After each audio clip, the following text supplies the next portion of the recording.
Hello Achievers and welcome back to Animal Crossing. So what we're going to do today is explore what I've completed in the museum while simultaneously I'm going to run through as many facts as I possibly can remember off the top of my head about the stuff inside the museum. So we're going to start with my favorite area, and that's going to be the fossils. Pretty stoked. So one of my favorite things I want to point out is the Tree of Life branch thing. Not even Tree of Life, like the evolutionary branch thing that they set up here at the very beginning. So it starts here, it's a little glowing spot, and it just branches out, and it's amazing. So got a trilobite. Those are old as shit. Anomalochirus. Those are like giant shrimp-looking things. I'm not entirely sure how they would eat, because they've got like those big round spindly things at the front of their little faces, and those were like their mouth parts. But I don't know how they would have eaten. I don't even know how to begin pronouncing that. Dunkleosteus. It's a scary looking fish. They're huge. They're freaking huge. I have one of those outside of the museum too. I just remember that the museum where I live, my local museum, has like a plaster model of one. It's floating in the ceiling. It's gigantic. I unfortunately don't know a lot about the really, really, really old stuff. The Eusthenopteron. The Ammonite. It's what Ammonite is based after. And Amber. Amber's interesting, for sure. Honestly, it's really pretty, too. It's crazy how they just, like, it's fossilized tree sap that trapped bugs. It's interesting. It's very interesting. Canthostega. If I'm not mistaken, that's like one of the really, really, really old amphibian-like ancestors of mammals. I could be very wrong, though. And a shark tooth pattern. That shit's weird. Sharks are awesome, though. Sharks are really cool. Let's go to, like, the big dinosaur bits. So let's go over here. We've got the Ophthalmolosaurus. I think that was a dolphin, or at least a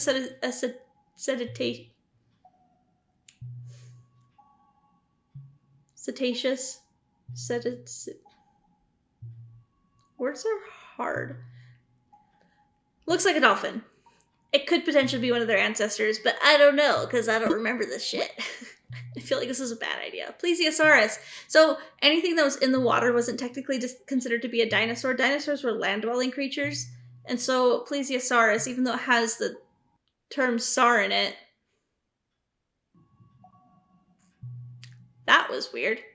Hopefully that doesn't come up in recording. My connection just kind of glitched out for a sec. Anyway, even though Plesiosaurus has the term saurus in it, it's not actually a dinosaur. We have the Archelon, which is like a giant turtle. Those guys are cool to look at. This one, the Quetzalcoatlus. I was so excited when I found out that this was going to be in this game.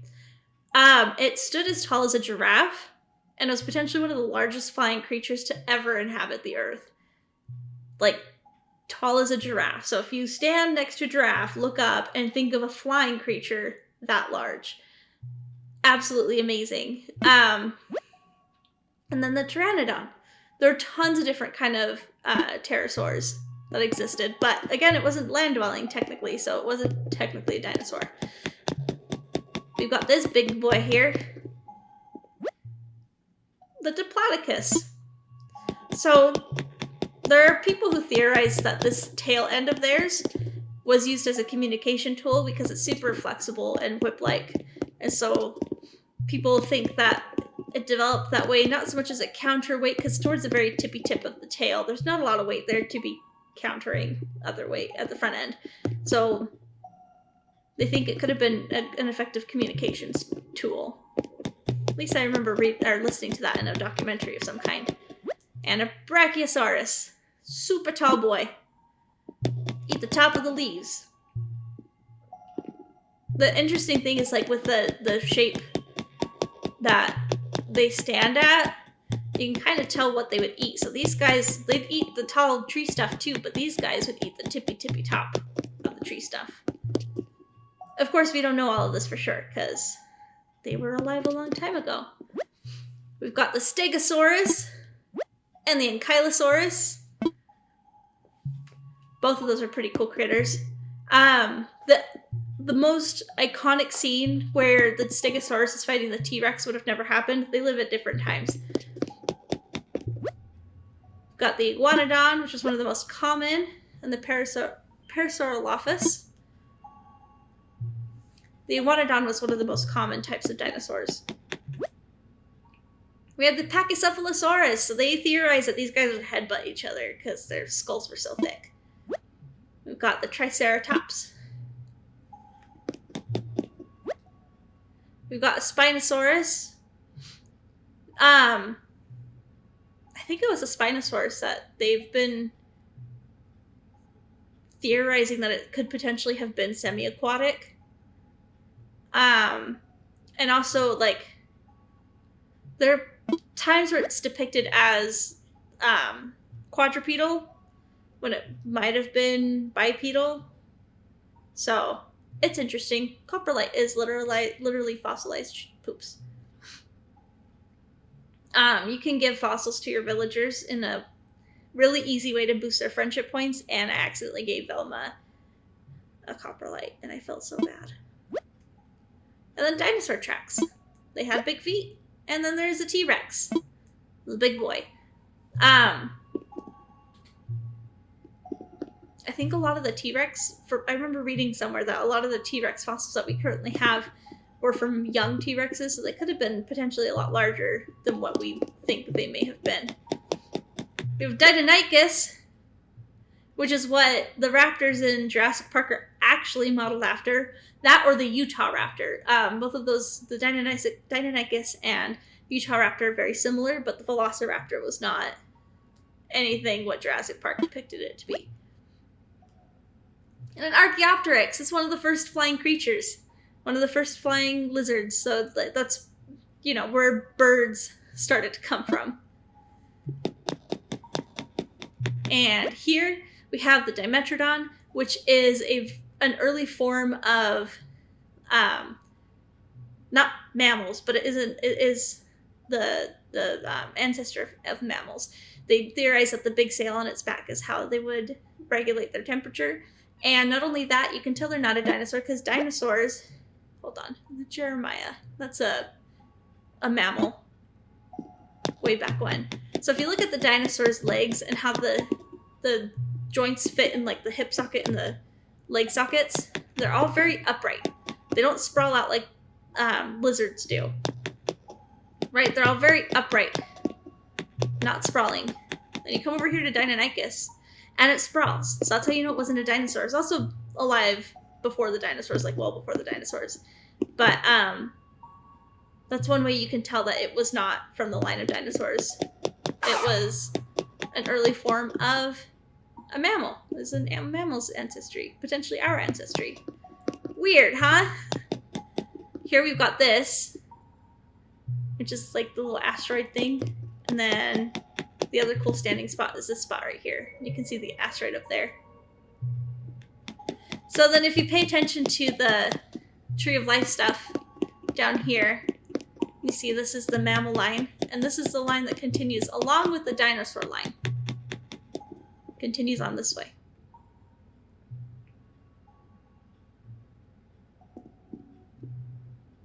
And so the dinosaur line turns into the birds, which is what we have here. And then down here we branch off and we've got our marsupials. Up there you've got the koala and the kangaroo. We have the mammoth, the saber-toothed cat. I don't remember these two, the Megacerops and the Megaloceros. Have you guys ever looked at an Irish elk? Like the really old Irish elk? Those guys are scary. I'll do my best to put a picture on the screen, but those guys were cool looking and scary.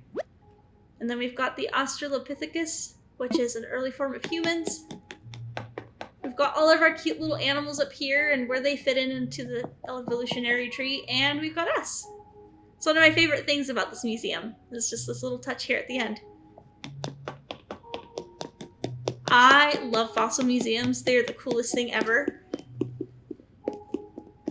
But we're going to go check out a different area of my museum now. The others aren't finished. The fossils were the first to finish, but they're also the easiest to finish just because, you know, you have 5 to 6 chances a day to get something new. Whereas if you're not actively hunting fish and stuff, or, you know, catching... Hey! Drago, how you doing? Eggplantopotamuses look like normal fish, but they're actually the ancestors of frogs. Learn something new every day. What'd you call that? Ancerogs? Frogcesters? Frogsters? Oh, ignore me. I'm just saying stuff because it's fun to say. Oz is telling everyone how you're the one who found this fossil. That's so cool, Gigajolt. You must be really proud, huh? I am proud. I'm the only one who contributes to this island. Anyway, fossils are super cool to me. I like them a lot. So let's go up to my extremely sparse art museum, and if my channel artist is watching this, I apologize for not knowing any of the history. Art history is not a class I've ever taken, even though I love art. So I've got the Thinker statue, I've got these guys, I've got the perfect painting. Hey, there you go! Cézanne. Still life is known to have inspired the work of many other artists, including Picasso. Picasso is fantastic. My mom used to actually call me her little Picasso, because when I like to draw and paint and stuff, but when I was little, like really little, I don't have any memory of this, but I would like lay and sit underneath the table, like the dining table, and I would draw cats and dogs on it, and they didn't find out until we moved. And so my mom would always call me her little Picasso. I didn't know that they included this information. Cézanne draws on both the atmosphere of his subjects and the spirit of its beholders. I didn't know that they did that in this one. I love it. Flowery painting. Sunflowers by Van Gogh. Painted this piece when he moved to the south of France in search of more vibrant colors. Yellow is Van Gogh's favorite color, and he made 7 paintings that featured sunflowers during this time. That's cute. I didn't know yellow was his favorite color. Familiar statue. The Thinker. By Rodin in 1902. This bronze sculpture was crafted by the French sculptor Rodin, known as the father of modern sculpture. This incredibly famous original was located in France. The sculpture was casted over 20 times. As such, authentic pieces can be found all over the world. I remember seeing it one time in the Art Museum of Kansas. I've got an ancient statue. The Dogu figurine. Really? That's the time frame? That's a long-ass time ago. Mysterious riveting doll made from the kneaded unglazed dirt during the Jomon period. Its large round eyes resemble goggles that intercept light, so its name should come as no surprise. Shokoki means light intercepting goggles, and Dogu is a small animal figurine. I don't know how to pronounce these words correctly. The mysterious painting. I should probably... Hold on. So we can actually see it. There we go. The mysterious painting is the Isle of the Dead. I remember my friend talking to me about this one. A small boat carrying a corpse glides quietly over still sea to an island of graves surrounded by cliffs. The air of this piece is by symbolist painter Boeckhlin is chilling but also somehow calm. They worked here to capture not what he could see, but some of humanity's inner contemplations. I hope Red visits soon. I want more paintings. The Fighting Temeraire. What is that word? Famous piece by Turner, a painter of light. Shows an English Navy ship commanded by Admiral Nelson as being tugged towards its dismantling. Interesting. Again, I don't have much here. The Milkmaid. This piece earned Vermeer the nickname Master of Light thanks to its exquisite contrast and depth. Vermeer painted this masterpiece at only 25 years of age. I have not accomplished much in my 25 years of age, but that's fine. Many note that it's surprisingly small in real life. A lot of paintings are a lot smaller than people imagine it to be in real life. Then we've got, let's do this one. The Hunters in the Snow. A landscape artist from the late Renaissance period, Bruegel was known as a peasant artist. He earned the title for depicting scenes from common peasant life, such as the moment captured here.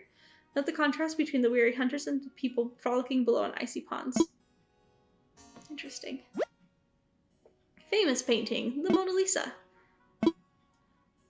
The world's most famous smile. It's said that Da Vinci kept this painting for himself until the very end, giving it its powers to beguile visitors all these years. It's easy to see why.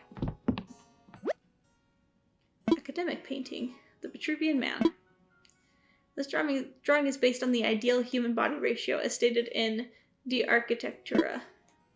Was treatise by Vitruvius, an architect from the early 1st century BCE. There you go. Well, that's the art museum. Fascinating to me because I didn't even realize that they had descriptions on it, so that's always fun to visit. I do like art museums too. But again, I never took like a history class or anything on art. So, oh well. One day I would love to. I think it'd be fun. But we're gonna go into the bug room, Blather's least favorite. So let's see what we've got. Got a brown cicada, giant cicada, robust cicada. So cicadas are really cool because they have either a 13-year or 17-year cycle, I guess you could say. So they kind of go into like this weird hibernation stage and then come out and scream after either 13 years or 17 years to mate. And then they go back into like that weird hibernation stage. So we've got bagworm and a wasp and earth-boring dung beetle. Dung beetles are super important because they help keep the poop of the world under control. Got drone beetle and a horned dynastid, great purple emperor. I love the butterflies. Butterflies are so cool. Jewel beetle, Rosalia batesi beetle, and a citrus longhorn beetle. There's so many bugs. Oh. We've got an atlas moth. And then I love watching these. These guys always duke it out. So we're gonna watch them and see. I think the bottom one's gonna win. Bottom one I think is no, that's not a Hercules beetle. Is it a Hercules beetle? I think the one on the right hand side. Yep, bottom one won. Right hand side, the golden one. I think that's a Hercules beetle. I love how they have little fights like that though. People literally raise beetles to do that kind of stuff and it's cool. Got banded dragonfly and a damselfly. The red dragonfly. So you can tell the difference between a dragonfly and a damselfly on how their wings sit when they're resting. Dragonflies have their wings like spread out horizontally, whereas damselflies will have, let's go back to the damselfly. We'll have them back like that. It's kind of interesting.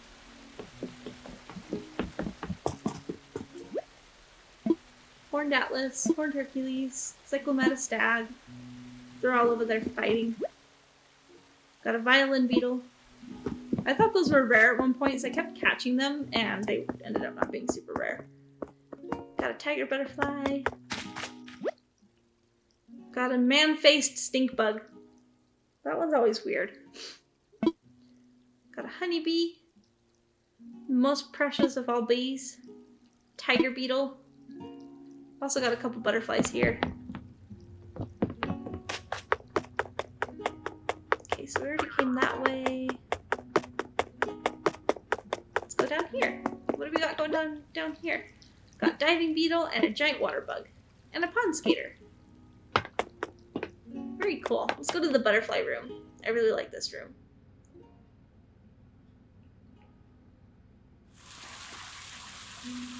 There's so many of them. They're all so pretty. The peacock butterfly, tiger butterfly, Queen Alexandra's birdwing. Those guys are huge. Like if you look at a real life one and just think bug, it's big. And then we've got common butterfly, emperor butterfly. Those guys are pretty rare. Blue is a really rare color in nature anyway. common blue bottle, Agrias butterfly, and ladybug, and a snail. Madagascan sunset moth, and a monarch butterfly, and Raja brook birdwing. I love them. They're so pretty. I also love moths. Moths are really cool. Did you know there's only 2 species of moths that will eat clothes? And even then, they only do it when they're larvae. They won't do it when they're big moths. In fact, a lot of moths don't even have mouths to eat with, and they end up dying really young. Got a pill bug, got a centipede, and a moth. A lot of moths look like they're dressed up to go to the opera. I think that's why I find them endearing. We've got an orchid mantis. Did you know you could have this as pets? We have a walking leaf. Let's go up here. Okay, so grasshopper and a cricket and a bell cricket and a mole cricket and a rice grasshopper and a migratory locust and a long locust and an ant. The ants look like they're having a conversation. This little research station's super cute. And then I think we've got a few more down here. Got a scorpion and a dung beetle and a tarantula. So, cool thing about scorpions is the bigger the pincers, the less itchy nose, the less potent the venom most of the time. A lot of them do also glow under black light. They're really cool. And then tarantulas. Did you know that if a tarantula falls from more than, I think, like 3 feet, they die? It's so sad. They're not built to be up tall. So when you're handling a pet tarantula, be extra, extra careful. It's not generally very safe to just have them sit on your shoulder or on your head like some people do, because if they fall, they could die. And it's so sad. I'm not a huge fan of spiders and such, but you can not like something and still appreciate it for what it is. And still be fascinated by them.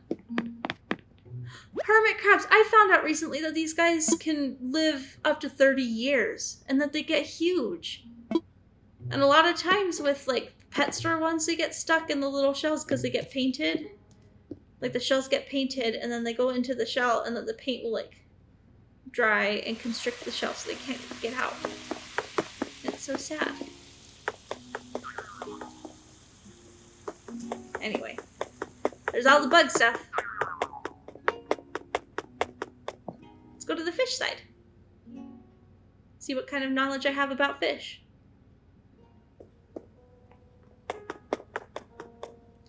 Literally, this is one of my favorite things about Animal Crossing. Even from the early games. It's a lot of fun. Just learning and grabbing all the animals that you could. Just collecting everything.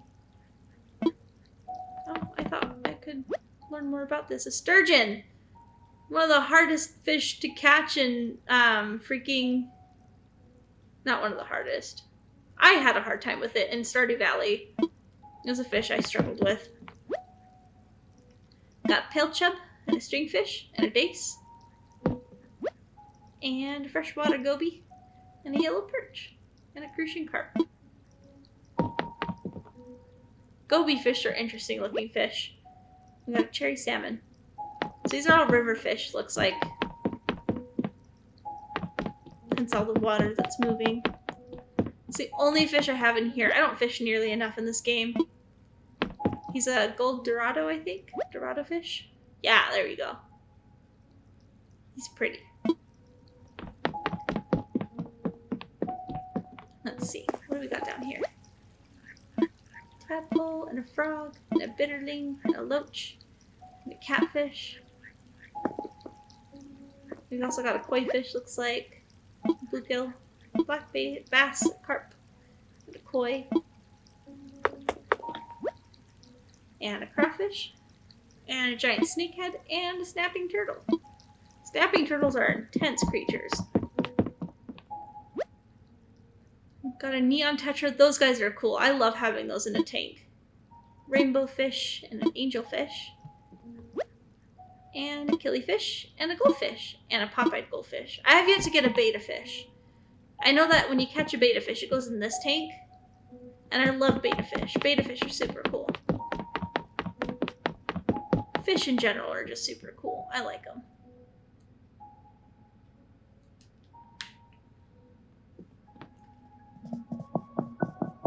Got our sharks. I love them. We've got that big tuna that's swimming around coming up onto the left-hand side. People always underestimate how big tunas are. They're huge fish. They're really They're really big. Also got myself is that a marlin? That's a marlin fish. And a whale shark. The whale shark is one of the most gentlest sharks. They too are huge. And a great white shark. A lot of sharks don't like the taste of human flesh, and so when shark attacks happen, it's a test bite. They're trying to see if you're tasty. A lot of the times they don't think you are. And a suckerfish, horse mackerel, great white shark, and I think there's a sign on this side. Let's see what else. Anchovies. Anchovies are gross. Blue marlin and tuna. My mom likes anchovies. I'm not a fan. Mostly because I always get perturbed when it comes to the fish head being on. And in Spanish culture and Spanish cuisine, a lot of the times the head is left on. I don't want to watch the fish watch me eat it. Doesn't sit right. Or fish and a football fish. The deep sea fish are always so weird. So a lot of them adapt to have like reddish colors because underneath that far in the sea, you can't really see red. The wavelength just doesn't reach that far. They're so cool. The ocean is so cool. I haven't even explored, a significant amount of it either. I also love that you can just check out all the critters right here. Did you know that there's no great white sharks in captivity? They don't seem to last. They just don't do well. Got moon jellies! Jellyfish are cool. What are you guys called? I don't remember. Sea butterflies. Sorry. It's getting late.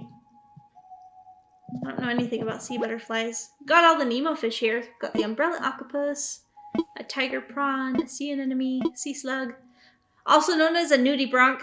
Those guys are cool. Mussels. Got a clownfish and a surgeonfish, also known as a royal blue tang. Got a butterfly fish, ribbon eels. Got garden eels. Those guys are shy. In fact, during the 2020 time, there were a lot of aquariums that the spotted garden eels that they had started becoming too shy again. And so people were encouraged to FaceTime them almost. I remember that happening. Kind of endearing. Slate pencil urchin. That one's uncomfortable to look at. I don't know why. And sea grapes. And a pearl oyster. I still have lots to fill out right here. But that's okay. We've got some of our smaller big fish. Got a crab with his cool little flappies. Got a red snapper. Got a zebra turkey fish, lion turkey fish, something like that. Barred knife jaw. Let's go ahead and just look at all the descriptions so we can see all of them.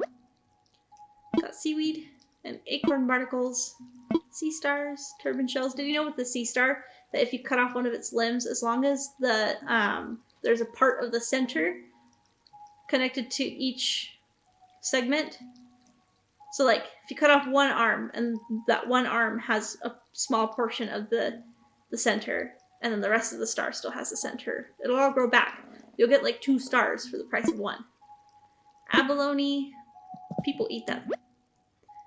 A seahorse, a puffer fish, and a hammerhead. Hammerheads are pretty cool. They're pretty small compared to other sharks. We've got squid, An Amori eel. Eels are weird. Did you know they have 2 sets of jaws? They've got like the inner jaw, so they'll like bite something, and the second inner set of jaw will come in and like grab it and then pull it into their mouth. Look at the x-rays, it's weird. Got red snapper and a dab and a saw shark, which can't really see, and then an olive flounder. Flounders are just weird in general. Got Dungeness crab, a sea pineapple, and a gazami crab. I wouldn't have been able to tell the difference unless yeah, so that's okay. Oysters, zebra turkeyfish, barred knifejaw, and a sea bass. So there you go. There's all the ocean fish. I love the museum in this game. They're always so much fun to just grow the collection and look at everything. When you donate stuff, Blathers tells you like more about the items, and I always click on it to have him tell me more. It's always a good time. Anyway, thanks for joining me today. If you liked what you saw, go ahead and hit the subscribe button, high five the like button, and leave a comment down below, and I'll see you in the next one.